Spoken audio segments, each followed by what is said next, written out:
Walang hiya ka, umuwi ka pa, may babae ka na naman. Yun ang tuloy-tuloy na pagbubunganga ni Feli sa asawa niyang si Alfred. Sa sobrang sanay niya nang may babae ang asawa niya, natuto na siya kung papaano magalit nang hindi sumisigaw. Ayaw niyang maging pulutan na naman silang mag-asawa ng chismis ng mga kapitbahay nila. Sarili niya rin naman ang pinapahiya niya. Katulad ng palaging ginagawa ni Alfred, nagmaang-maangan na naman ito. Feli, anong meron? Masama niya itong tiningnan. Narinig ko na namang laman ka ng usapan. May nakakita sa'yong pumasok ka sa isang motel kasamang isang babae. Naiiritang ginulo nito ang buhok. Ano ba naman, Feli? Wala lang yun. Mapakla siyang tumawa. Huwag mo nang subukang tanggihan tong pinag-uusapan natin. Ilang linggo na ako nakakarinig ng chismis tungkol sa'yo at dyan sa babae mo. Saka ano pa pang bago? Lagi ka namang may babae. Hindi porke pinatawad na kita sa paulit-ulit mong pagkakamali, igagawin mo na naman na parang walang nangyari. Bumuntong hininga si Alfred. Tigilan mo na ako. Pagod na ako. Napailing na lang siya. Pagod ka? Ha? Talaga? Mas pagod ako sa'yo. Sawang-sawa na ako sa mga panloloko mo. Naiiritang tumingin sa kanyang asawa niya. Ano naman? Lagi ka naman ganyan. Lagi mo akong binubungangaan. Masyado ako na-stress sa trabaho at lagi mo akong ini-stress. Kailangan ko lang ng outlet. Outlet? Talaga? May asawa ka. Bakit gagawin mong stress reliever ang mga babae mo? Tanong ni Feli. Huminga ng malalim ang lalaki. Hindi ko sinasadyang saktan ka, Feli.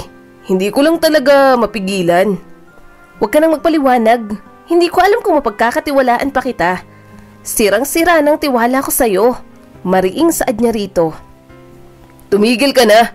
Sawang-sawa na ako sa away na to. Mahal naman kita eh. Magpasalamat ka nga, dito pa ako umuuwi. Mariing pumikit si Feli. Tumigil siya sa binibake niyang cake. Umakyat ng asawa niya na parang walang nangyari. Palagi na lang ganun ang cycle nilang mag-asawa. Palagi niya itong nahuhuling may ibang babae. Pero palagi niya rin namang pinapatawad. Martir ba siyang maituturing? Siguro oo. Pero isa lang ang sigurado niya. Mataas ang pride niya. Hinding-hindi niya aaminin at ipapakita sa kahit na sinong nagkamali siya. Pinagmasdan ni Feli ang wedding picture nila sa sala. Paulit-ulit na lang siyang sinasaktan ni Alfred, pero hindi niya pa rin magawang kumawala rito. Siguro, ayaw niya lang patunayang tama ang mga magulang niya, na maling pinili niyang pakasalan ng asawa niya. Pinaglaban niya ito noon. Masyado siyang bulag sa pagmamahal niya kay Alfred at baka hanggang ngayon ganoon pa rin. Bulag pa rin siya. Dahil sa kabila ng mga pagkakamali nito, may pagkukulang din naman siya. 5 taon na silang kasal pero hindi niya mabigyan ng anak. May problema siya sa matres niya kaya hindi niya kayang magkaroon ng anak. Kaya pakiramdam ni Feli, patas lang sila. Lumipat si Feli sa mataong pasilyo ng grocery store. Lukot na sa kanyang kamay ang mga listahan ng bibilhin niya. Habang inaabot niya ang isang plastik ng asukal, isang pamilyar na boses ang tumawag sa kanyang pangalan. Tumakbo sa kanya ito. Feli! Paglingon niya, nakita niyang kaibigang si Rosa na papalapit. Tila mabigat ang pasanin nito, na puno ng magkahalong pag-aalala at pag-aalinlangan ang mga mata nito. Ano yun, Rosa? Tanong niya sa kaibigan. Feli, may sasabihin ako sa'yo. May nakita ko ngayong sa tingin ko ay dapat mong malaman. Mahinang sabi ni Rosa. Mabigat sa hangin ang kanyang mga salita. Bumaha ang kaba sa dibdib niya. Ano ba yun? Huminga ng malalim ang kaibigan niya. Nakita ko ang asawa mo ngayon. Natigilan si Feli. Napakunot ang noo niya sa pagkalito. Hindi siya sigurado kung ano ang maaaring magdulot ng seryosong tono mula sa kaibigan. Huminga ng malalim si Rosa bago nagpatuloy. May bahid ng pagkabalisa ang boses nito. Nasa labas ako kaninang umaga at nakita kong asawa mong may kasamang ibang babae. Magkahawak kamay silang naglalakad at may kasama silang isang bata. Ani Rosa. Naramdaman ni Feli ang bugso ng damdaming bumabagsak sa kanya. Naghalo sa loob niya ang hindi paniniwala, galit at pagkabigo. Nagbabantang lunurin siya sa dagat ng kawalan ng katiyakan. Malakas na tumibok ang kanyang puso. Pinilit niyang iproseso ang mga salita ni Rosa. Ano? May batang kasama? Tanong niya rito. Oo, hindi ako sigurado. Pero baka anak niya yun sa babae niya. Medyo kahawig niya eh. Lumandas ang luha sa kanyang mukha. Paano niya nagawa ito sa akin? Niyakap siya ni Rosa. Sabi ko naman sa'yo, hiwalayan mo na yung asawa mo. Lantad na naman sa lahat ang pagiging babaero niya eh. Malaking insulto iyon para kay Feli. Para sa kanyang walang kakayahang magkaroon ng anak, ang malamang may anak si Alfred sa ibang babae ay isang malaking tapak sa pagkababae niya. Hindi niya na talaga kaya. Sawang-sawa na siya at makikipaghiwalay na siya rito. Kaya nang umuwi, hinarap ni Feli si Alfred sa kanilang maaliwalas na sala. Kumaluskos sa tensyon ng hangin. Nakatayo siya sa harapan nito. Abala ito sa panonood sa sport channel pero nang makita siya, umawang ang bibig nito. Kumikinang ang mga mata niya sa mga luhang pilit kumakawala. Feli, kailangan nating mag-usap, mariing sabi niya rito. Kumunot ang noon nito. Bakit ka umiiyak? Tungkol saan? Malakas niyang sinampal ang asawa niya. Pinalagpas ko ang lahat ng pambababae mo, pero ang magkaroon ng anak sa ibang babae, sagad na sagad ng galit ko sa'yo, Alfred. Hindi ko alam kung anong sinasabi mo. Nauutal pa nitong sabi. Dinuro niya ito. Huwag ka nang magsinungaling sa akin, Alfred. Nakita ka ni Rosa kasama ng babae mo at ang anak ninyo. Kahawig mo? Bumuntong hininga si Alfred. Okay, tama ka. Nagkaroon ako ng anak sa ibang babae. Mas naging tuloy-tuloy ang pagtulo ng mga luha niya. Hindi siya makapaniwala. Sobra na ang kasalanan nito sa kanya. Hinampas niya ang dibdib nito. Bakit? Bakit mo ginawa yun sa akin? I'm sorry, Feli. Alam kong mali. Hindi ko na dapat ginawa. Seryosong sabi nito. Mapakla siyang tumawa. Hindi lang mali, Alfred. Alam mong mali talaga pero ginawa mo pa rin. Ang bigat ng kasalanan mo sa akin. Alam mo namang hindi ako magkakaroon ng anak. Parang iniinsulto mo ako. Anong magagawa ko? Hindi ko kasalanan kung bakit hindi ka magkaroon ng anak. Katwiran pa nito. Hinampas niya ulit ito sa dibdib. Sinira mo ang kasal natin. Dinurog mo ang puso ko. Sobrang nagsisisi akong pinaglaban kita sa pamilya ko. Paano mo ako pinagtaksilan ng ganito? Ang magkaroon ng anak sa isang babae para itago ito sa akin, para mo kong sinaksak, Alfred. Ininsulto mo ako bilang babae. Umiling naman si Alfred. I'm sorry, Feli. Hindi ko sinasadyang saktan ka. Ginawa mo.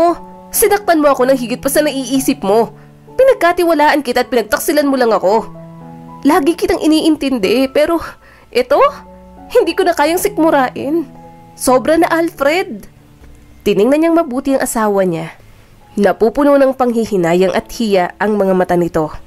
Sinubukan pa nitong magpaliwanag, humingi ng tawad, ngunit ang sugatang puso ni Feli ay hindi handa na magbigay ng kapatawaran ng ganoon kadali. Huminga siya ng malalim. Dapat matagal ko na tong ginawa. Maghiwalay na tayo. Ayoko na. Sumusuko na ako sa'yo. Hinawakan agad nito ang kamay niya. Ano? Bakit? Ayusin natin to. Pangako, hindi na ako uulit. Napaluha na lamang siya. Paulit-ulit na lang. Pagod na akong umintindi sa'yo. Nagkaroon ka ng anak sa ibang babae. Hindi na kita mapapatawad. Feli, wag mo naman sanang gawin to. Alam kong nagkamali ako. Pangako magbabago na ako. Mga babae ko lang yon pero ikaw ang mahal ko. Hindi ko maisip ang buhay kung wala ka. Kaya nga, ikaw ang pinakasalan ko eh. Pagsusumamo pa nito. Umiling si Feli. Huli na ang lahat, Alfred. Dinurog mo na ako ng pinong-pino. Hindi ko na kayang makasama ang taong paulit-ulit nagtataksil sa akin. Desperado itong yumakap sa kanya. Ngunit marami na tayong pinagdaanang magkasama. Magkasama natin pinagdaanan lahat ng yun, di ba? Pinilit niya itong itinulak papalayo. Wala na akong pakialam. Sinira mo ang lahat ng pangako mo sa akin. Babawi nga ako, Feli. Hindi ko kaya. Parang awa mo na, patawarin mo na ako. Magbabago ako. Pagmamakaawa pa nito. Tuluyan na siyang napahikbi. Sumuko na sa katutulak niya sa asawa.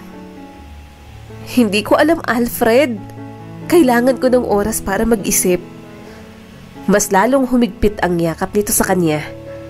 Salamat, Feli. Ipinapangako kong gagawin ko ang lahat ng makakaya ko para ayusin ang mga gulong ginawa ko. Lumipas ang gabi na natili ang katahimikan sa pagitan nila. Nabasag lamang iyon ng mga tunog ng kanilang sariling paghinga at huni ng mga kuliglig sa malayo. Nasa loob sila ng kwarto. Tulog na ito pero mahigpit ang hawak nito sa kanyang kamay. Bumuntong hininga siya. Iyon na naman siya. Nagpapauto na naman sa pagmamahal niya para sa kanyang asawa. Alipin siya ng pag-ibig niya para kay Alfred. Nang ipininta ng unang liwanag ng bukang liwayway, nagdesisyon si Feli. Alam niyang magtatagal ang pagpapatawad. Dahan-dahang maghihilom ang mga sugat, ngunit alam din niyang ipaglalaban niya ulit ang kanilang pagmamahalan. Sa mabigat ngunit may pag-asa na puso, pinagsalikop niya ang mga kamay nila ni Alfred. Isang tahimik na pagsusumamo para sa pagkakaunawaan at pagkakasundo iyon. Yun na naman siya, aasa sa bagong simula, muling itatayo ang kanilang tahanan sa pundasyon ng inaasahan niyang katapatan at pagmamahal. Katulad nga ng pangako sa kanya ni Alfred, bumawi ito sa kanya. Hindi niya na rin naririnig na sumasama ito sa mga babae nito. Yun nga lang, hindi mawala sa isip niya ang tungkol sa babaeng nagkaroon ito ng anak.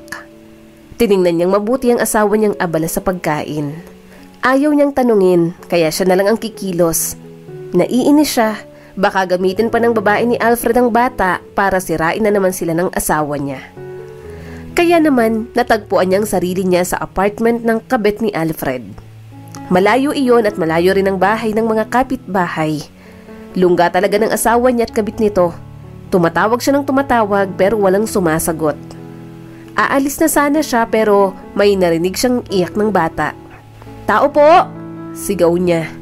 Hindi na siya mapakali nang mas lumakas ang iyak ng bata. Sumilip siya sa bintana pero wala siyang makita. Binuksan niya ang pintuan at nagulat siya nang makitang hindi nakalak iyon. Huminga muna ng malalim si Feli. Itinulak ang pinto at humakbang sa madilim na pasilyo. "Tao po!" "Janica?" Tinawag pa niya ang pangalan ng kabet ni Alfred.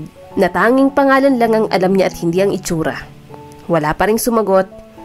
Napatingin siya sa nagbabalat na wallpaper sa pader. Habang papalapit sa isang silid, mas lalong naging malinaw sa kanyang iyak ng bata. "Diyos ko!" Bulalas niya nang makitang isang batang halos maubusan na ng hininga sa pag-iyak. Sobrang gulo sa loob ng kwarto. Punong-puno ng dumi ang kunan nito. Sobrang humpak ng pisngi ng bata na parang hindi pinakain at pinain sa mahabang panahon. At sa nakikita niyang itsura nito, ilang araw na itong nandoon mag-isa. "Mama!" Palaho nito sa gitna ng pag-iyak. Humakbang siya papalapit. Mabilis niyang binuhat ang batang babae. Parang inabandon ng bahay pati ng bata. Mabilis siyang tumakbo palabas kasama nito. Sumakay siya sa sasakyan niya at isinugod agad ito sa ospital. "Anong nangyari sa pasyente?" tanong sa kanya ng doktor. "Hindi ko alam. Basta pumunta ako sa bahay ng nanay niyang bata. Natagpuan ko siyang iyak ng iyak tapos ganyan ang itsura. Please, tulungan niyo po siya. Mukha na po siyang na-dehydrate. Baka may mangyaring masama sa kanya." Puno ng pag-aalalang sabi ni Feli sa doktor. Tiningnan niyang kinabitan ng swero ang bata. Nanalangin siya sa Diyos. Naghahangad na ayos lang ito. Alam niyang anak ito ng asawa niya sa ibang babae pero hindi niya hiniling na may masamang mangyari rito. Hindi nito kasalanang naging magulang nito ang mga makakasariling tao. Huminga siya ng malalim. Si Janica lang sanang intensyon niyang kumprontahin at sabihing tigilan ng asawa niya. Hindi niya inasahang makikita niya ang bata. Kung nahuli siya ng dating, baka may nangyari ng mas matindi pa rito. Napagdesisyonan niyang tawagan si Alfred. "Alfred, kailangan mong pumunta sa ospital ngayon din." Saad niya rito. "Ano problema, Feli? May masakit ba sa'yo? Bakit nasa ospital ka?" tanong naman ng asawa niya. "Pumunta ako sa bahay ng kabit mo. Wala siya roon pero nakita ko ang anak ninyo. Mukhang pinabayaan ng babaeng yon. Anong klaseng ina yon? Papatayin niya bang bata? Anong klase kayong mga magulang?" Naiinis niyang sabi sa asawa niya. Nanginginig ang boses ni Alfred. Ano? Pumunta ka sa bahay niya? At anong nangyari kay Laika? Saang ospital kayo ngayon? Sa St. Michael's Hospital. Papunta na ako, saad ni Alfred. Tumango naman si Feli. Okay, maghihintay ako. Huminga siya ng malalim. Habang wala pang asawa niya ay siya na munang nag-asikaso kay Laika. Pina-admit niya na rin ito dahil kailangan pang tingnan ng mga doktor. Marahan niyang hinawakan ang kamay ng bata. Anong ginawa sa'yo ng mama mo? Kawawa ka naman. Bigla ulit itong umiyak. Marahan niyang binuhat ang bata at hinele ito. Unti-unti namang kumalma ito. Napangiti siya. Madaling napalagay ang kalooban niya kahit anak ito ng asawa niya sa ibang babae. Nakangiti si Feli habang buhat ang bata. Iyon ang naabutan ng asawa niyang si Alfred. Sumimangot agad siya. Nauumay talaga siya sa asawa niyang manloloko. Anong nangyari kay Laika? Tanong nito at pinagbastang mabuti ang anak. Pinandilatan niya ito ng mga mata. Shh! Sa labas na tayo mag-usap. Tulog ng baby. Hineleng niya pa ito bago ibaba muli sa hospital bed. Inayos niya pang buhok nito bago sumunod sa labas. Nang makaharap niyang asawa niya, napabuntong hininga si Feli. Gusto kong kausapin si Janica pero ang nakita ko ang anak mo, inabandon na. Galit ako sa ginawa ninyo pero walang kasalanan yung bata. Seryoso niyang sabi. Napayuko si Alfred. Hindi ko alam. Akala ko naman aalagaan niya ng maayos ang bata.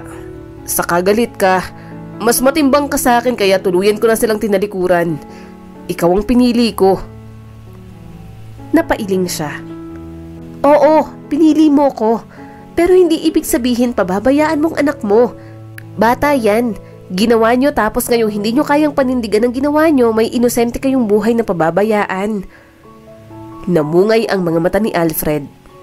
Pero magagalit ka.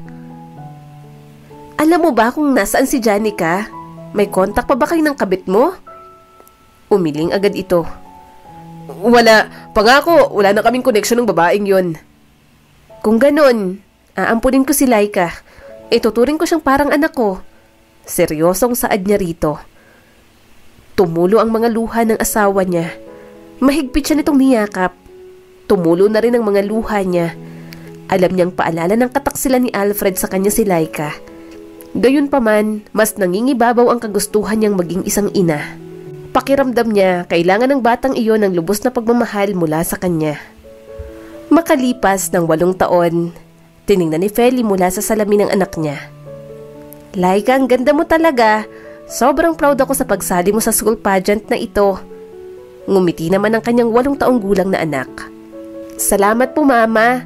Excited na ako at medyo kinakabahan pero alam kong gagalingan ko kasi syempre po tinuruan mo po ako. Napangiti siya. Ang galing mo rin naman kasi, nakikinig ka sa mga turo ko. Ang galing mo na, mas maganda ka sa mga kalaban mo anak. Saka mas magaling kang mag-model.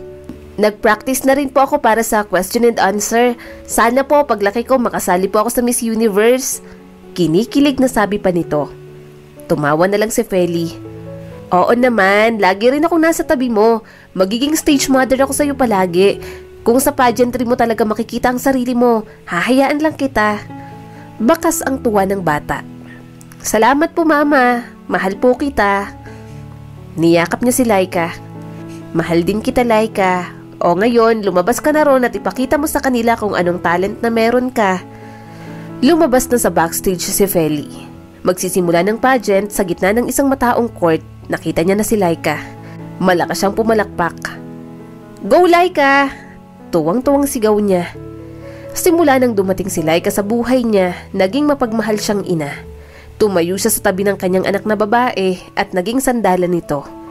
Kumikinang ang mga mata niya sa pagmamalaki at walang patid na suporta para sa kanyang 8 taong gulang na anak. Lumaking masigla at kikay si Laika. Mataas din ang confidence nito kaya nakakasali sa mga ganoong contests. Tiningnan niyang anak niyang rumampa. Umiikot ito sa makulay na kasuotan. Katulad ng personalidad nito, makulay din. Feli! Napalingon siya nang tawagin siya ng asawa niya. Bakit ang tagal mo, Alfred? Rumarampa ng anak natin. Hindi mo tuloy nakitang production number. Ang galing-galing ng anak ko, manang-mana sa akin. Pinunasan ni Alfred ang pawis niya. Pawis na pawis ka na. may dala akong pagkain sa inyo. Ano ka ba, Feli? Tingnan mo nga yung itsura mo. Ang ganda ng anak natin. Ang haggard mo naman. Tumawa na lang siya. Paano hindi ako magiging haggard ako ang stylist, makeup artist ng anak ko? Sabi ko naman sa'yo, kumuha ka na lang ng mag-aayos sa anak natin. Pagod ka na nga sa shop, tapos ikaw pang nag-aasikaso kay Laika dito sa pageant. Sabi sa kanya ni Alfred. Ngumisi naman siya. Ano ka ba naman, kilala mo ko. Basta kapag tungkol kay Laika, full support ako. Maraming nagbago sa buhay ni Feli nang natutuhan niyang tanggapin si Laika sa buhay niya. Naging maayos silang mag-asawa. Mas naging responsable ito at hindi na rin ng bababae. Mahilig pa rin sa sexy, pero hindi niya na ulit nahuling ng bababae pa ito. Bukod doon, tinuring niyang kanya si Laika. Ni minsan, hindi sumagi sa isip niyang kamuhian ng bata. Kahit anak ito ni Alfred sa ibang babae, wala siyang pakialam. Para sa kanya, binigay sa kanya ng Diyos si Laika. Ano, kumain ka muna. Pinutol niya agad ang sinasabi ng asawa niya. Mamaya na, talent portion pa. Sasayaw ng anak natin, babalik ako sa backstage. Bumalik agad siya. Nakita niyang natataranta ang kanyang anak at hinahanap siya. Tinulungan niya naman itong magbihis. Mama, natatakot po ako. Papaano po kapag nakalimutan ko ang steps? Tanong sa kanya nito. Marahan niyang inayos ang pin sa buhok nito. Kapag nakalimutan mo, tumingin ka lang sa likod ng mga judges. Nandun ako. Sasabayan kita sa pagsayaw para kapag nakalimutan mo, titingnan mo na lamang ako. Sige na anak, kaya mo yan. Lalabas na ako. Good luck. Pumuesto na si Feli. Napangiti siya nang lumabas ng anak niya. Sumayaw at kumanta ito. Graceful ito sa pagsasayaw kaya napapaindak din ang mga manunood. Nakita niyang nag-aalangan na si Laika kaya iwinagayway niya ang mga kamay niya. Nang makita siya nito, nagsayaw na rin siya at nakasabay na ulit ito. Go anak! Ang galing ng baby ko! Bulalas niya habang nakangiti. Grabe na yan Feli, baka hindi nang inaanak ko ang makoronahan, baka ikaw na lang. Natatawang sabi ng kaibigan niyang si Rosa. Mahina siyang tumawa.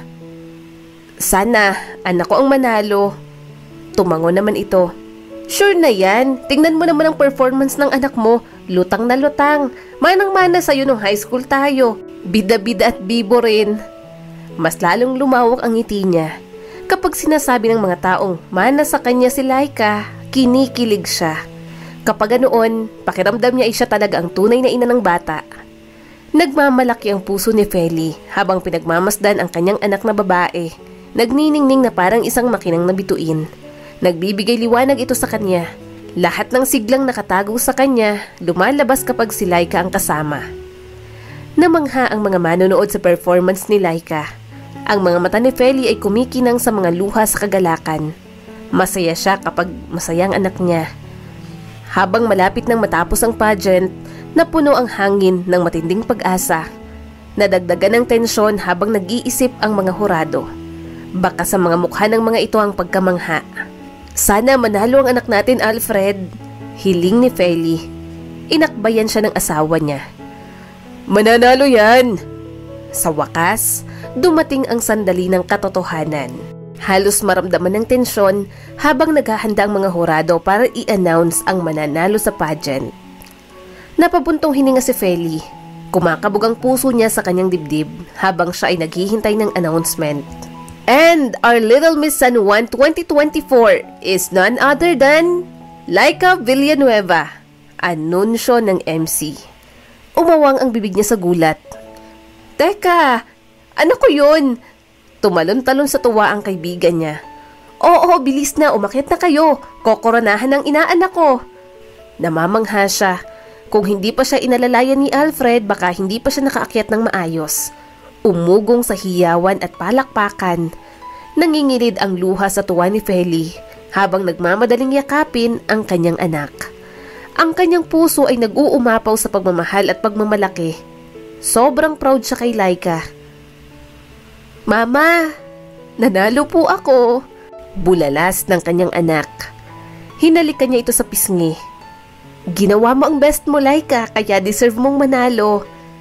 Umiling naman ito. Hindi po mama, ginawa niyo po ang best niyo kaya nanalo po ako. Thank you po. Habang nakatayo ang mag-ina sa entablado na iyon, naliligo sa mainit na liwanag ng spotlight, alam ni Feli na iyon ang sandaling pahahalagahan niya magpakailanman. Sa mahiwagang sandaling iyon na pagtanto niya na saan man sila dalhin ng buhay, ang ugnayan sa pagitan nila ay hindi masisira. Ang kanilang pag-ibig ay nagniningning na mas maliwanag kaysa sa alinmang bituin sa langit. Nang mag-pack up, lumabas na sila ng gate ng school. Hawak-hawak ni Laika ang isang makintab na tropeyo sa maliit nitong kamay. Ayaw rin itong tanggalin ang corona at sash sa katawan nito, kahit ng kasimpleng pajama at t-shirt na lang. Nasa mukha ng anak niya ang pagmamalaki at tuwa.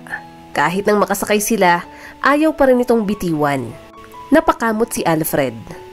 Anak, hindi mo ba yan bibitawan? Grabe, wag mong sabihin hanggang sa pagtulog mo, nasa katawan mo yung napanalunan mo. Tumawa naman si Feli. Ano ka ba?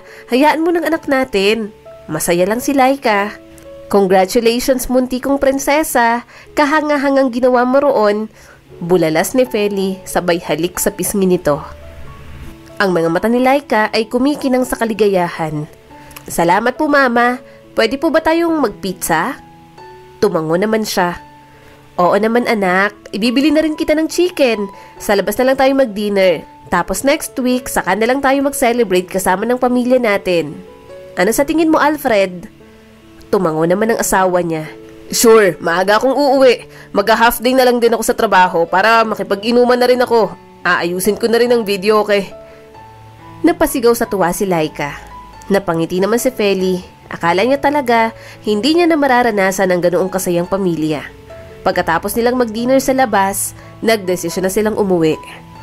Habang nagmamaneho sila pa uwi, tuwang-tuwa pa rin at daldal ng daldal si Laika sa pagkapanalo nito. Binalikan nito ang bawat sandali ng pageant sa matingkad na detalye. Parang walang kapaguran ng anak niya. Pagdating nila sa bahay, nilinisan niya na si Laika. Tinamaan na rin sa wakas ng pagod at madaling nakatulog. Sleep well, anak. Hinalikan niya ito sa noo bago pumunta sa kwarto nilang mag-asawa. Nakangiti pa siya nang pumasok pero nawala iyon nang makitang parang nakikipagtalo ang asawa niya sa kausap nito sa cellphone. Lumapit siya sa veranda kung nasaan ito. Alfred? Lumingon ito, bakas ang gulat. Feli, tiningnan niya ang cellphone nito. Sinong kausap mo? Bakit mukhang may kaaway ka? Binabagan ni Alfred ang tawag. O wala to, tulog na ba si Laika? Tumango naman siya. Oo, sino yung kausap mo kanina? May problema ba? Umiling naman ito. Wala, katrabaho ko lang. Halika na, matulog na tayo. Nagtataka si Feli. Mas lalo lang siyang nagtaka nang itago ni Alfred ang cellphone sa ilalim ng una nito. Gayunpaman, hinayaan niya na lang. Hindi na dapat siya nagdududa sa asawa niya. Nagbago na ito, nagbago ng asawa niya para sa kanila ng anak nila. Kinuha niya na lang ang iPad at agad namang napuna ni Alfred. Hindi ka pa matutulog? Tipid siyang umiti. Hindi, mag-order muna ako ng bisikleta na inuungot ng anak natin. Ginawa niya ang best niya ngayong araw kaya deserve niya ang prize. Tiningnan siyang mabuti ng asawa niya. Ngayon ko lang napagtantong ang swerte ko sa'yo. Lumingon naman siya kay Alfred. Bakit mo naman nasabi? Marami akong naging pagkakamali sa'yo pero paulit-ulit mo akong pinatawad at binigyan ng chance. Pinakamatindi kong kasalanan sa'yo nung magkaroon ako ng anak sa iba. Pero sa halip na magalit ka, tinanggap at minahal mo na parang tunay mong anak si Laika. Saad ng lalaki. Huminga siya ng malalim. Katulad ng paulit-ulit kong sinasabi, walang kasalanan ng bata sa lahat ng pagkakamali ninyo ng babae mo. Bata lang siya. Karapatan niyang makatanggap ng pagmamahal at magandang buhay. Niyakap siya ni Alfred. Salamat. Lumipas ang linggo, nagkaroon na nga ng pagtitipon sa kanila. Sinalubong nilang mga kamag-anak. Napangiti si Feli nang yakapin ni Laika ang mga lolo't lola, tiyahin, tiyo at pinsan bilang pagbati. Abat lumalaki ng maganda itong apo ko, bulalas ng mama ni Feli. Humagighig naman si Laika. Siyempre po lola, mana po yata ako kay mama. Aba, bibong-bibot, manang-mana nga sa'yo Feli, sabi pa ng lolo. Tiningnan niyang mabuti si Laika kasama ang pamilya niya. Alam lang ng mga ito na inampun niyang bata. Pero hindi niya sinabing anak sa ibang babae ni Alfred si Laika. Baka sumama pa ang tingin ng pamilya niya sa asawa niya at lalong-lalo na sa anak niya. Tawagin pang anak sa labas ito. Mas gugustuhin niya pang maging ampon ng tingin dito kaysa ganoon. Yon ang alam niyang paraan para protektahan si Laika. Napuno ng tawanan at daldala ng paligid habang nakaupo na ang lahat. Ang mesa ay pinalamutian ng isang hanay ng mga pinggan. Mula sa umuusok na kaldero ng mga ulam hanggang sa malulutong na lumpia at matamis na leche flan. Habang abala sa pagkain ng lahat, napansin ni Feli ang pananabik ng mga sulyap ni Laika sa mga bisikleta ng mga pinsan nito. Alam na alam niya kung ano ang iniisip ng kanyang anak. Napangiti siya. Pumunta siya sa bodega at inilabas ang regalo niya.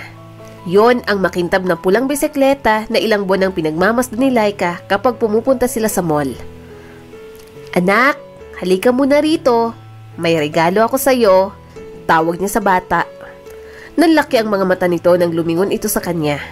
Mabilis itong tumakbo papunta sa kanya at maingat na hinawakan ng bisikleta. "Salamat po, Mama. Ang ganda po ng bisikleta." Bulalas ni Laika na bakas ang tuwa sa mukha. Niyakap niya ito. "Sige na, magpaturo ka na sa mga pinsan mo. Mag-ingat kayo, ha?" Tumango naman si Laika at agad inakay ang bisikleta. Tinanaw niya ito. Tuwang-tuwang sumakay ang bata sa bago nitong bisikleta. Mas lalong napupuno ang puso niya sa pagmamahal. Nagpapasalamat siya sa mga sandaling tulad niyon na binigyan siya ng pagkakataon na maging isang ina. Lumapit sa kanyang mama niya. "Kumusta ka naman, anak?" Ngumisi si Feli. "Ayos lang naman po." "Ang asawa mo, hindi na ba nang bababae?" tanong nito. Nawala ang ngiti sa mga labi niya. "Mama naman," umiling ang ginang. "Kahit anong mangyari, hindi pa rin namin gusto yung asawa mo. Hindi kami magiging boto dyan. Kahit sabihin mong nagbago na yan, uulitin lang niya ang ginawa niyan." Huminga siya ng malalim. 8 taon na po ang nakalipas. Nagbago na po si Alfred para sa amin ni Laika. Bigyan niyo lang po ng pagkakataon ng asawa ko. Mabait naman po talaga siya. Napailing ang mama niya. "Mabait pero maharot. Basta anak, mga magulang kami. Gusto namin palaging nasa mabuti ka. Ayaw namin palagi kang nadedehado." Yon ang isa sa mga dahilan kung bakit ayaw niyang sabihin ang tungkol kay Laika. Siguradong hindi papayag ang pamilya niya. Mag-iiba ang tingin ng mga ito sa bata at ayaw niyang mangyari iyon. Ilang sandali pa, natapos na rin naman ang selebrasyon. Siya na ang naglinis, hinayaan niya na rin matulog ang anak niya. Lasing na rin si Alfred kaya hinayaan niya ng matulog. May orders pa siyang gagawin kaya hindi pa siya pwedeng magpahinga. Nilabas niya muna ang basura. Papasok na sana siya pero natigilan siya nang makita ang isang sasakyan sa gilid ng kalsada. Napukaw ang atensyon ni Feli sa biglang pagsulpot ng isang makinis na itim na sedan na pumarada sa harap ng kanyang bahay. Ang kotse ay tila wala sa lugar. Ang mga tinted na bintana nito ay nagtatago sa pagkakakilanlan ng driver sa loob. "Sino yon?" tanong niya sa sarili. Sa kagustuhang malaman, lumapit si Feli sa sasakyan. Ang kanyang puso ay kumakabog. Pinagmasdan niya ang driver na nananatili sa loob. Hindi kumikibo. Nag-ipon siya ng lakas ng loob. Lumapit si Feli sa misteryosong sasakyan. Nang ikakatok niya na sanang isang kamay upang tapikin ang bintana ng driver, biglang nabuhay ang makina ng sasakyan. Biglang umandar iyon at muntik pa siyang mabangga. Napabalikwas si Feli. Nanlaki ang mga mata niya sa gulat nang mawala ang sasakyan sa kanto. Nag-iwan lamang iyon ng ulap ng alikabok sa gilid niyon. Sinapo niyang dibdib niya. Sino ba yun? Naistatwa siya sa kinatatayuan. Sino bang driver ng sedan na yon at bakit nakatambay siya sa tapat ng bahay namin? Naiwan si Feli na may higit pang mga katanungan kaysa sa mga sagot. Umihip ang malakas na hangin. Isang pakiramdam ng pagkabalisa ang namuo sa kanya. Feli? Lumingon siya sa asawa niya. Alfred! Sinapo nito ang ulo dahil sa kalasingan. Anong ginagawa mo rito sa labas? Pumasok ka na at baka magkasakit ka pa. Napalunok si Feli. Nagtapon ako ng basura tapos may nakita kong sasakyan dito kanina. Para bang may tinitingnan siya sa bahay natin. Tapos, Hindi ko alam kung sinasadya niya pero muntik niya na akong banggain kanina. Bumaha agad ang pag-aalala sa mukha ng asawa niya. Humakbang ito palapit sa kanya. Tiningnan nito kung may sugat siyang natamo. Nakuha mo ba yung plate number? Sira ulo yun na. Sino kaya yun? Tanong pa nito. Huminga siya ng malalim. Baka tambay lang at nang titrip lang. Halika na. Baka pagod lang ako kaya kung ano-anong iniisip ko. Inalalaya naman siya ni Alfred papasok sa loob. Gayunpaman, hindi niya maiwasang isipin ang sasakyan kanina. Malakas pa rin ang kabog ng dibdib niya. May kakaiba talaga siyang nararamdaman doon.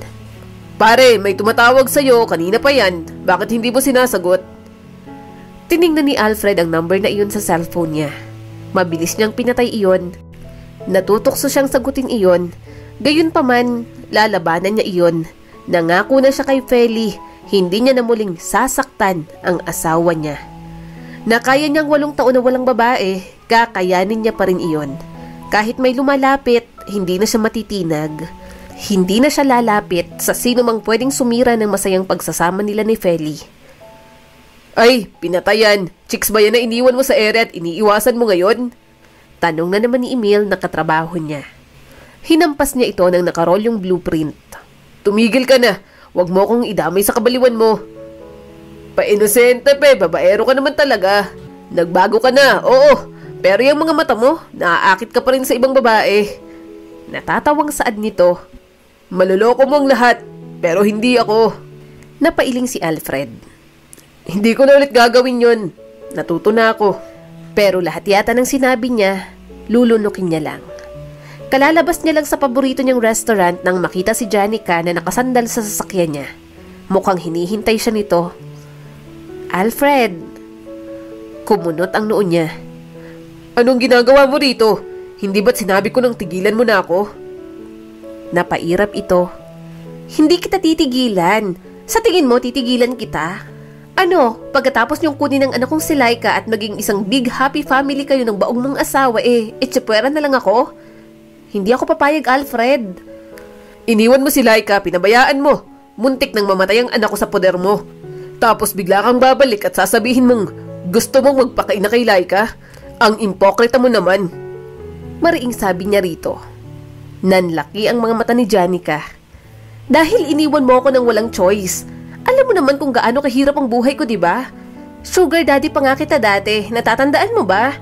Kung hindi ako nakakilala ng kano na mayaman at malapit ng mamatay, hindi ako ganito. Ngayon may pera na ako. Babawiin ko na si Laika sa inyo. Bumaha ang inis sa mukha ni Alfred. Wala kang karapatan. Pabaya kang ina. Humakbang palapit sa kanya si Janica. May mapang-akit na tingin ito sa kanya. Bakit ka nagagalit? Baka naman gusto mong ikaw munang bawiin ko. Tiningnan ng mabuti ni Alfred si Janica. Alam niya talagang mahihirapan siya. Paano niya tatanggalin sa landas niya ang babae kung ito ang tunay na ina ni Laika?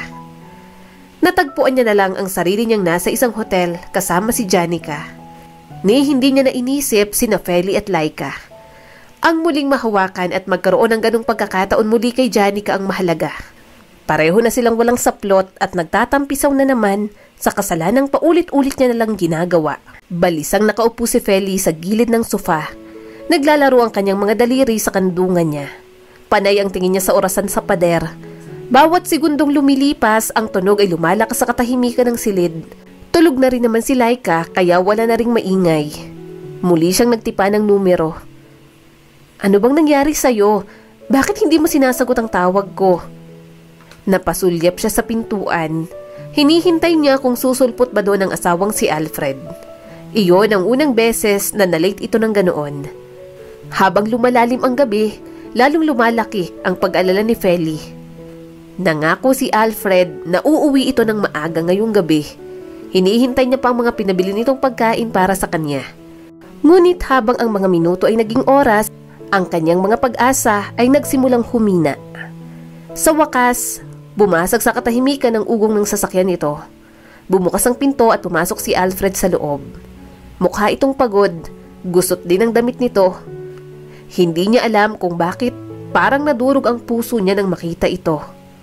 Ang pamilyar na kirot ng pagkabigo ay namuo na naman sa kanyang dibdib. Bakit ngayon ka lang? Seryosong tanong niya sa asawa. Bakas ang gulat sa mukha nito. Feli! Bumaba ang tingin niya sa katawan nito. Pinagmasdan niya ang buong katawan nito. Nasaan ang pinabili ko sa'yo? Akala ko ba bibili ka? Naging malikot ang mga mata ni Alfred. Nawala sa isip ko. Sorry. Bakit ngayon ka lang? Huling chat mo sa akin, uuwi ka na. Saan ka nagpunta? Tanong niya pa rito. Sorry, I'm late. Sabi ni Alfred na may pigil ang boses. Kailangan kong mag-overtime. Bumalik ako sa opisina. Biglang nagpatawag ng meeting yung boss namin, kaya kailangan naming bumalik lahat. Sandali siyang tumahimik. May babae ka na naman ba? Nanlaki ang mga mata nito. Ano? Feli naman. Pagod ako. Huwag mo akong paghinalaan ng ganyan. Tiningnan niyang mabuti si Alfred. Siguraduhin mo lang na hindi ka bumalik sa bisyo mo. Wala na akong pakialam dahil sanay na ako, pero huwag mo sanang ipaalam sa anak natin. Mahiya ka naman. Bigyan mo kami ng kahihiyan ni Laika. Kumunot ang noo nito. Wala akong ginagawang masama. Ano na naman ba yung pinagsasasabi mo? Wala nga akong babae. Bakit ba ang kulit mo? Sinabi ng pagod nga ako, di ba? Bahala ka na nga sa buhay mo. Magpapahinga na ako. Nilagpasan si Feli ng asawa niya. Kahit ang mga mata nito nagtataksil sa pagkabalisa. Kilalang kilala niya si Alfred. Alam niya kung kailan ito nagsisinungaling sa kanya.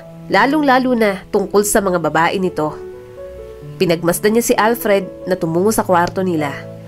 Mabigat ang mga yapak niya sa matigas na sahig. Sinundan niya ito. May kung ano siyang nararamdaman. Isang nakakabinging pakiramdam ng pagdududa ang nabubuo sa dibdib niya. Pagpasok niya sa kwarto, bumaling ang tingin niya sa damit na isinuot ni Alfred. Nagsha-shower ang asawa niya. Mabilis niya kinuha iyon at inamoy. May bahid ng lipstick sa kuwelyo. Nalalanghap niya din ang pambabaing pabango sa polo nito. Kumirot ang puso niya sa magkahalong takot at galit. Alam niyang mantsa ng lipstick.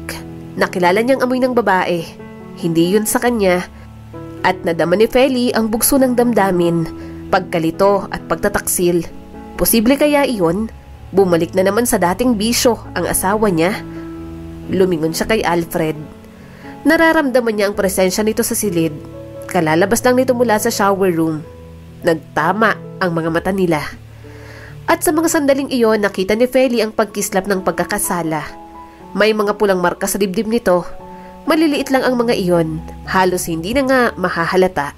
Ngunit sapat na iyon upang kumpirmahin ang kataksilan nito. Suminghap si Feli. Alfred, mag-usap tayo. Nayayamot na naman ito. Ano na naman ba yun, Feli? Mapakla siyang tumawa. Ikaw pa ang may ganang maging ganyan? Ang galing mo talaga. May nakita kong kiss mark sa dibdib mo. Nataranta agad ito. Malamang hindi na napuna kung nalagyan ng kiss mark ng kung sinong kabit nito. Magpapaliwanag ako. Hindi makapaniwala si Feli. Sige, magpaliwanag ka na naman ng kasinungalingan. Mag-embento ka pa. Galingan mo pa. Ipaliwanag mo kung ano, na niloko mo na naman ako? Bumuka at sumara ang bibig ni Alfred. Naghanap siguro ito ng palusot. Sinubukan itong magsalita upang makabuo ng isang makatuwirang paliwanag. Pero ang katotohanan ay mabigat sa pagitan nila at alam na alam iyon ni Feli. Nadama niya ang alo ng kalungkutan na dumampi sa kanya.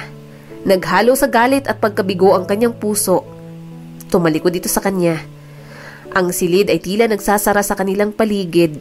Makapalang hangin sa mga salitang hindi masabi at nawasak ang tiwala. Alam ni Feli na hindi magiging pareho ang mga bagay sa pagitan nila. May nabuo na namang isang lamat na hindi madaling ayusin. Habang nakatayo siya roon, isang luha ang dumaloy sa kanyang pisngi. Nag-iwan iyon ng bakas ng kalungkutan at sa sandaling iyon, alam niya na ang kanilang pag-iibigan tuluyan ang nabasag. Wala na talaga, manhid na lamang talaga si Feli. Nanlaki ang mga mata nitong nagsalita. Hindi ako nang bababae. Kung gayon, paano mo ipapaliwanag ang mga markang yan? Itinaas niyang hinubad nitong damit. At paano mo ipapaliwanag ang lipstick stain at amoy ng pabangong pambabae sa damit mo? Bumuntong hiningang asawa niya. Ako, hindi ko alam. Baka may nabangga ako. Nanunuya siyang tumawa. Ang galing mo talaga. Kasinungalingan yan. Huli na kita pero ayaw mo pa rin umamin. Alam mo kung anong itsura ng mga kiss mark. Hindi mo ako maloloko. Sa wakas, tuluyan na rin itong sumuko. Okay, fine. May hinalikan ako. Sino yon? Bumuga ng hangin ang asawa niya. Isa lang babae. Wala yung ibig sabihin. Nangilid ang mga luha niya. Walang ibig sabihin. Nagsisinungaling ka sa mukha ko. Sinong babae mo? Si Janica. Biglang sagot nito. Natigilan siya. Alam nila pareho kung sino si Janica sa mga buhay nila. Ito ang tunay na ina ni Laika. Anong sabi mo? Tanong niya rito. Sinapo ni Alfred ang ulo nito. Hindi ako nagsisinungaling. Mahal kita, Feli, pero natutukso lang ako. Babawiin niya raw si Laika pero hindi rin ako pumayag. Alam ko kung gaano kahalaga sa iyo yung bata. Hindi alam ni Feli kung saan siya masasaktan. Kung sa kaalaman bang nagloloko na naman ang asawa niya o sa ideyang kukunin ni Janica mula sa kanya si Laika. Gulong-gulo ng isip niya. Umiling siya kaagad. Hindi! Ako ang magulang ni Laika. Ako ang nanay niya. Hindi niyo pwedeng basta bawiin na lang ang anak ko mula sa akin. Umiling si Alfred. Hindi rin ako papayag. Pakiusap. Bigyan mo ko ng isa pang pagkakataon. Hindi ko na uulitin. Last na yun. Pangako ko sa'yo. Tumulo ang mga luha niya. Hindi ko alam, Alfred. Nasira ng tiwala ko sa'yo pero wag naman si Laika. Parang awa mo na. Nagmamakaawa ako sa'yo. Huwag mong ibibigay kay Laika ang anak na... Huwag mong ibibigay kay Janica ang anak natin. Wala akong pakialam kahit ilang beses kang mambabae dyan. Wala akong pakialam sa'yo. Pero ang anak ko, hindi ko kayang mawala si Laika sa akin. Buhay ko ang batang yun. Natapos ang gabing iyong, hinayaan niya na lang ang panlulokong ginawa sa kanya ni Alfred. Natagpuan niya na lang ang sarili niyang nakahiga sa tabi ni Laika. Hindi maalis ang yakap niya sa bata. Takot na takot siya. Takot na takot siyang awayin ang asawa niya. Mas may karapatan si Alfred sa bata. Natatakot siyang kapag umapila siya sa mga gusto nitong gawin, agawin nito ang anak sa kanya. Hindi niya alam ang takbo ng utak ng asawa niya, mas lalo naman sa kabit nito. Wala na siyang pakialam kahit mang babae pa ng paulit-ulit si Alfred. Parang ang wala na siyang nararamdamang pagmamahal pa sa asawa niya. Hindi lang magawang kumawala dahil kapag ginawa niya yon, mawawala rin si Laika sa kanya. Sa gitna ng mataong lungsod, malapit nang gumuho ang mundo ni Feli. Ilang linggo na siyang nakakaramdam ng mali sa ugali ng asawang si Alfred. Ang gabi-gabi na mga tawag, ang mga lihim na bulong, ang mga nakatagong ngiti. Lahat ng mga iyon ay tumuturo sa hindi maiiwasang katotohanan na ayaw niyang tanggapin. San ka pupunta? Tanong niya rito. Abalang lalaki sa pagbubutones ng polo nito. Isang gabi, nabalot siya ng kuryosidad nang magpasya siyang sundan si Alfred. Ang kanyang puso ay tumibok ng magkahalong pangamba at determinasyon habang tahimik niyang sinusundan ng asawa sa isang hotel sa labas ng bayan. Nang makarating sa tapat ng hotel room, swerte niyang bukas iyon. Sabik na sabik ba kayong dalawang dumating na sa puntong halos hindi niyo na maisarman lang ang pinto? Bulong niya sa sarili. Pagpasok niya, nandoon ang mga ito, sina Alfred at Janica. Pinagkabit sa isang makasalanang yakap ang mga ito. Naliliwanagan ng malambot na ningning ng lampara sa tabi ng kama ang hubad na katawan ng mga ito. Lumabo ang paningin ni Feli. Pilit na pinoproseso ng kanyang isipan ang pagtataksil sa kanyang harapan. Ngunit sa gitna ng matinding sakit at kahihiyan, isang kislap ng pagsuway ang nag-alab sa loob niya. Alam niyang hindi niya ito hahayaang hindi mapaparusahan. Sa nanginginig ng mga kamay, inabot niya ang kanyang cellphone. Tahimik siyang kumuha ng hindi maikakailang ebidensya ng pagtataksil ni Alfred. Habang si Feli ay nakikipagbuno sa labis na agos ng emosyon, narinig niya ang pag-uusap ni na Alfred at Janica. Ang pagbanggit sa pangalan ni Laika ay nagdulot ng isang pagkabigla sa kanya. Gusto kong bumalik ang anak ko, si Laika. Akin siya, Alfred. Ayokong ibang ina ang kinikilala niya. Hinalikan ni Alfred ang mga labi ng kabit nito. Sige, may karapatan ka naman kay Laika. Tutulungan kitang mabawi siya sa asawa ko. Yumakap ito sa kanya. Tapos, hiwalayan mo na rin ang tuluyan ng baong mong asawa. Magsama na tayo bilang isang masayang pamilya. Kaya kong punan ng lahat ng hindi kayang ibigay ng asawa mo. Hindi ka magsisisi sa akin. Nginitian naman ito ni Alfred. Hahanap lang ako ng tiyempo, Janica. Magagawa rin natin yung gusto mo. Sa sandaling iyon, sumipa ang maternal instincts ni Feli. Hindi siya papayag na kunin ni Janica ang anak na pinalaki niya. Umuwi siya kaagad. Mama? Tanong sa kanya nito. Mahigpit niya itong niyakap. Anak, kailangan nating umalis. Halika na, mag-impake tayo ng gamit mo. Bakit po? Saan po tayo pupunta? May vacation po ba tayo? Tanong nito sa kanya. Mabigat ang kanyang puso ngunit hindi natitinag ang kanyang desisyon.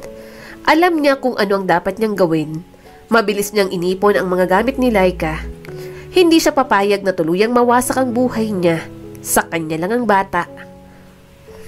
Anong ginagawa mo? Bakit mo iniimpake ang gamit ng anak ko? Gulat na tanong ni Alfred sa kanya. Galit siyang humarap dito. Manloloko ka! Hindi ko hahayaang kunin niyo si Laika sa akin. Bumaha ang inis sa mukha nito. Kung ganon, alam mo na, may karapatan si Janica sa bata. Ano, ipagkakait mo siya sa tunay niyang ina? Tumulo ang mga luha niya sa labis na galit. Ano? Tunay siyang ina pero pinabayaan niyang anak niya. Matatawag bang inang Janica na yon? Ano, pagkatapos ng 8 taon, babalik siya rito? Gustong bawi ng anak niya? O baka ginagamit niya lang baraha para makuha ka? Sa tingin ninyo, kung hindi ko niligtas, minahal at inaruga si Laika, sa tingin ninyo may bata pa kayong babawiin? Ang kapal ng mukha mo. Ako ang naghirap sa anak ko, tapos dumating lang yung kabit mo. Ano, gusto mo, one big happy family na kayo? May karapatan si Janica sa anak niya. Anak namin si Laika, wala kang karapatan. Hindi mo siya anak. Pagpapamukha nito sa kanya. Hindi po ako anak ni Mama? Garalgal ang boses na tanong ni Laika. Lalapit sana si Feli sa bata pero mabilis itong kinuha ni Alfred. Huwag mong hahawakan ng anak ko. Nataranta siya kaagad. Alfred, ano ba? Anak ko rin si Laika. Bumaba ito ng hagdan dalang umiiyak na si Laika. Mabilis siyang sumunod sa mga ito. Paglabas pa lang ng gate, naabutan niya na si Janica sa labas. Umawang ang bibig niya. Iyon ang sedan na muntik nang bumangga sa kanya noon. Hi Laika, ako ang mami mo. Nakangising sabi ni Janica. Nagpumiglas ang anak niya. Hindi kita mami, bitiwan niyo ako. Ano ba? Pinagalitan agad ni Alfred ang bata. Huwag mong magsalita ng ganyan ng mami mo. Bad ka papa, ayoko sa'yo. Bitiwan mo ako, gusto ko kay mama. Palaho ng anak niya. Lumapit agad siya sa mga ito. Nakipag-agawan siya sa bata. Parang dinudurog ang puso niya. Ang higpit ng hawak nila sa isa't isa ni Laika. Pareho nilang nararamdaman ng desperasyon. Ayaw nilang mawalay sa isa't isa. Mama! Umiiyak na sigaw nito sa kanya. Pilit niyang kinuha si Laika. Please, bitiwan yung anak ko. Sa akin gusto ni Laika. Ano ba? Malakas siyang itinulak ni Alfred. Ngumisi naman si Janica, tuluyang nakuha ang anak. Sinakay agad ng mga ito sa sasakyan ng bata. Mas lalo siyang naging desperado. Lumuhod siya sa harap ni Alfred. Niyakap niya ang mga binti nito. Nagmamakaawa ako sa inyo. Alfred, asawa mo ko. Maawa ka sa akin. Hahayaan ko na kayo. Basta hayaan nyo lang sa akin si Laika. Hindi ko kayang mawala yung bata. Please. Parang awa mo na. Ibalik niyo sa akin si Laika. Mahigpit nitong hinawakan ng balikat niya para mailayo. Ayoko na. Huwag na tayong magpanggap na maaayos pa to. Hindi na kita mahal. Salamat sa pagiging mabuting ina. Pero, ano ko pa rin si Laika at anak din siya ni Janica. Gusto niyang makasamang anak namin. Sana maintindihan mo yun.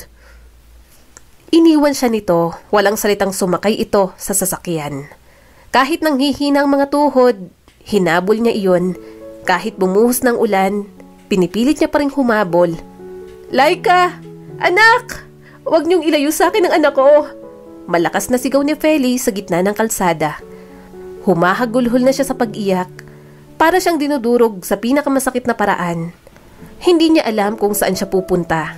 Parang walang direksyon ng buhay niya ngayong wala na ang anak niya. Ilang sandali pa nakarinig siya ng malakas na busina ng sasakyan na malaya niya na lang na napahiga siya sa kalsada. Dahil sa malakas na impact ng pagkakabangga sa kanya, unti-unti siyang nawala ng malay. Nagising na lang siyang nasa ospital. May mga minor injuries lang siyang natamo. Bumungad agad sa kanyang mga magulang niya. Iyak nang iyak ang mga ito. Ano bang ginagawa mo? Nasaan ang asawa't anak mo? Umiiyak na tanong ng mama niya. Nataranta siya agad. Mama, si Laika po. Please po bawiin niyo siya kay Alfred. Hindi ko po kayang mawalang anak ko sa akin. Anong ibig mong sabihin? Tanong ng mama niya. Tumulo ng masagana ang luha niya. Mama, sorry po kung hindi ko sinabi sa inyo. Anak po ni Alfred sa ibang babae si Laika. Hindi ko po inampun sa ibang tao ang bata. Kumislap sa luha ang mga mata ng kanyang ama. Diyos ko, Feli naman. Bakit mo ginawa yun? Bakit mo tinanggap ang anak ng asawa mo? Tinuring mo pang parang anak mo. Ganyan ka na ba talaga kamartir kay Alfred? Mabilis siyang umiling. Papa, martir ako sa pagiging ina ni Laika. Gusto ko na naman talagang makipaghiwalay noon pa lang kay Alfred. Kaso, biglang dumating sa buhay ko si Laika. Ma, pa, sa kanya lang nagkaroon ng kulay ang buhay ko. Siya ang anghel sa buhay ko. Mahigpit siyang niyakap ng mga ito. Alam niyang nararamdaman din ng mga ito ang nararamdaman niya. Magulang din ng mga ito katulad niya. Hinaplos ng papa niyang buhok niya. Tutulungan ka namin. Magpapatulong tayo sa pinsan mong abogado. Huwag kang mag-alala. Igaganti kita sa asawa mong walang hiya at sa kabit niya. Babawiin din natin si Laika. Mas lalo siyang napahagulhol. Kahit papaano, lumakas ang loob niya. May mga taong gustong sumuporta sa kanya. Pinaglaban niya nga ang bata. Dinemanda niyang asawa niya at ang kabit nito. Marami siyang ebidensya kaya siya ang nanalo sa kaso. Ayaw niyang makitang maging bilanggo ang mga ito, pero sobra na rin naman ang kasalanan ng mga ito sa kanya. Nagpatong-patong din ang kaso ni Janica dahil sa kapabayaan nito kay Laika noong baby pa lang. Nalaman din na gumawa pala ito ng krimen sa ibang bansa at may tinakasang mga utang. Sorry sa lahat. Akala ko magiging maayos tayo pero dinurog mo ako sa posibleng mga paraan na makakaya mo. Si Laika lang ang pinakiusap ko sa'yo. Siya lang Alfred. Napayo ko naman ang asawa niya at tumulo ang mga luha. Alagaan mo sana ang anak ko. Ikaw na rin ang bahalang mag-explain sa kanya ng lahat. Hindi ako naging mabuting ama at asawa sa'yo. Puro sarili ko na lang ang iniisip ko. Sana maging masaya ka na. Sorry talaga sa lahat. Bumagsak na rin ang mga luha niya. Aalagaan ko si Laika kahit hindi mo sabihin, Alfred. Lumabas siya ng may sama ng loob, subalit nang makita niya si Laika sa pag-uwi niya na wala lahat ng bigat na kanyang nararamdaman. Marahan niya itong niyakap. Alam kong mahirap para sa iyo ang lahat pero ipapaliwanag ko sa iyo ng paunti-unti. Ginantihan siya nito ng yakap. Mama, wag mo na akong ibabalik dun ha. Sinasaktan niya ako kapag hindi nakatingin si Papa.